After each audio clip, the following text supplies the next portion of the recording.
Hello everyone and welcome back to my channel, and today we are going to be talking about some unpopular opinions. I have been wanting to do this tag. When I look for new booktubers, this is the tag I look for now because it's always interesting to me to see how many people feel differently about the same kind of books. I thought I would take my turn at doing this tag. I'm going to just get started with the first question. Question 1. A popular book or series you did not like. And it saddens me to say this, but Carry On by Rainbow Rowell. I enjoyed Fangirl back when I read it. When I found out that Rainbow Rowell had created a story about Simon Snow and Baz, I was hyped. I was so psyched to read it. I had to get my hands on it, but I just remember looking at the cover and I'm like, I wouldn't have thought that was the story about Simon Snow. I'd been seeing Carry On around, but I was very disappointed in it. I just didn't care for the magic system in it at all. I'm just like, I can understand why Rainbow Rowell typically writes contemporary. I just didn't feel like, I didn't really care about the romance between Simon Snow and Baz as much as I wanted to, which is very sad to me. I'm not angry at this book, I'm just more sad I didn't like it. Question 2. A popular book series that everyone else seems to hate, but you love. This series, I don't think people hate it. It's just, when I look on Booktube, I have yet to see a Booktuber talk about these books, but maybe I'm just looking in the wrong circles of Booktube.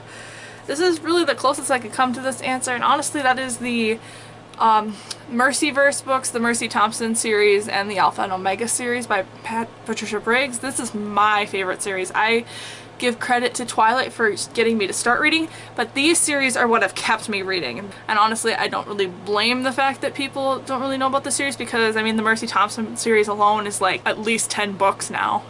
Yeah, these are the series that I really, really love. I mean, our first story here about Mercy Thompson is a BMW car mechanic, and she has a neighbor who's a werewolf. One of her customers is a vampire. She works for a fae, owns the garage that she works at. I want to explain certain aspects of this book, but I feel like a lot of it that I would have to talk about is kind of spoilers for this book. Both of these are good and I still love them.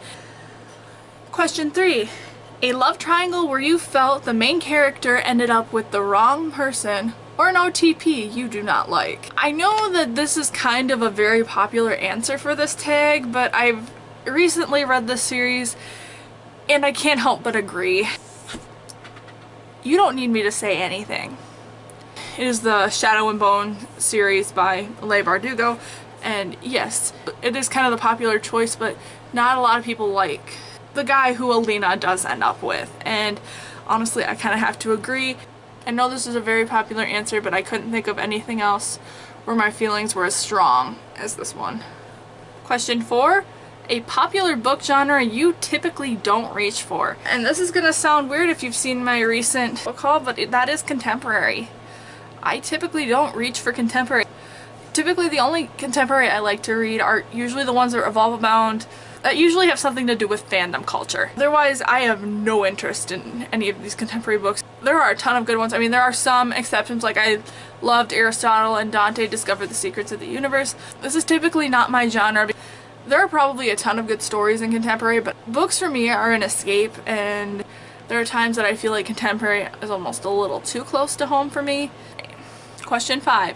A beloved / popular character that you did not like. Clary Frey from the Mortal Instruments series. Clary is the reason that I have considered maybe not reading the entire series. Clary just drove me up the wall. She's the reason that I kind of lost interest with the series. I may pick it up again someday. Never say never, but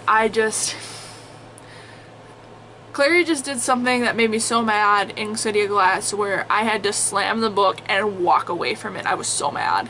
And getting through it was a little bit harder than I thought. I didn't mind her in the first 2 books. City of Glass was just where she was pushing it for me. Because honestly, I've had half of the mind to just say, yeah, I've read the first 3. That I know that's where originally Cassandra Clare was hoping to stop, but she continued with the series. And I just thought I'd just pretend, oh, it's over. Everything's good. I don't have to read the rest of it.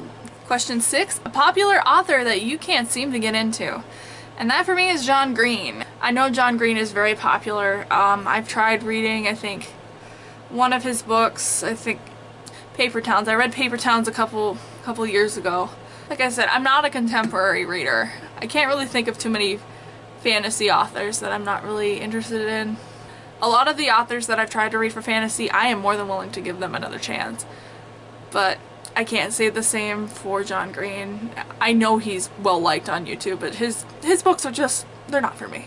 Question 7. A popular book trope that you are tired of seeing.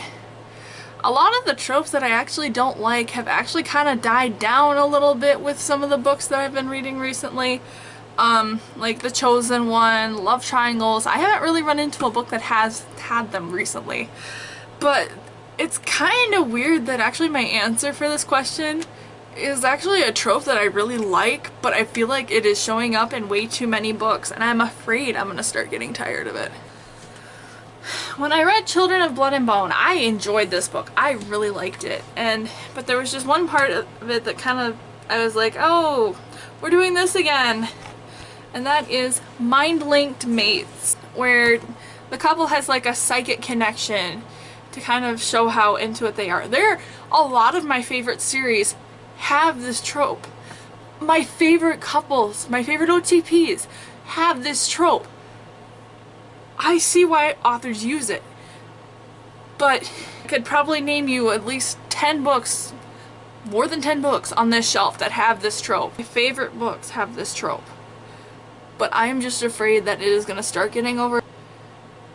It's a weird answer, I know, but I think it's just the most relevant answer right now. Just diet down a little bit, guys.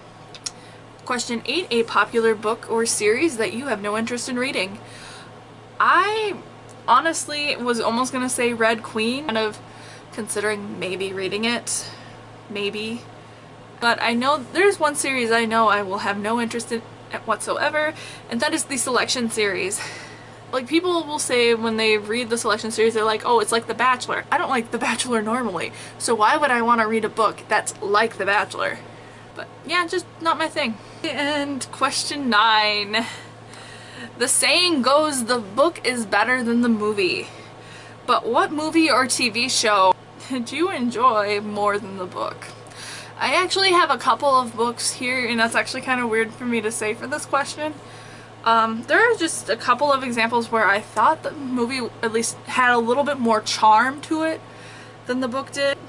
And it's not to say that these books were bad, it's just I enjoyed the movies more, like Howl's Moving Castle, Stardust, and Ready Player One. I found the movies for these books a lot more interesting.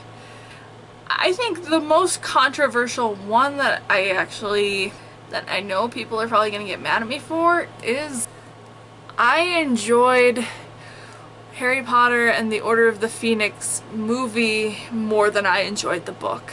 Now, hear me out. My experience with the Harry Potter books is that I did not read them all before I saw all the movies.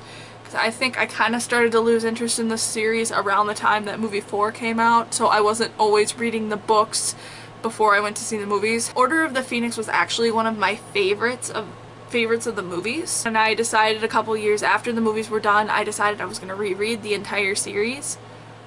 The 5th book was the one I was looking forward to reading the most, because I always thought of Order of the Phoenix as being slightly inspired by the fact that Harry Potter in a lot of schools was banned because of witchcraft being in their books, and I always kind of thought of this kind of being inspired by those events, and it felt like that in the 5th movie. I didn't really get so much of that feeling in the 5th book. Harry drove me up the wall. I wanted to grab Harry by the shoulders and shake him. I was so frustrated with him. He was so angsty, to the point that it was intolerable. It made me realize how pointless the Cho and Harry romance is with the entire series. At least there's a solid conclusion as to why they break up in the movie. Yeah, the movie's not perfect with this either. I'm not gonna pretend that it is, but the book, it just felt like, spoiler alert, they basically fizzled out into nothing. Harry Potter and the Order of the Phoenix went from being my most anticipated book to being my least favorite book in this series. I like Half-Blood Prince more than I like Order of the Phoenix. yeah, those are all the questions. So, thank you for watching my unpopular opinions. I hope I didn't offend anybody. This video was not meant to offend you.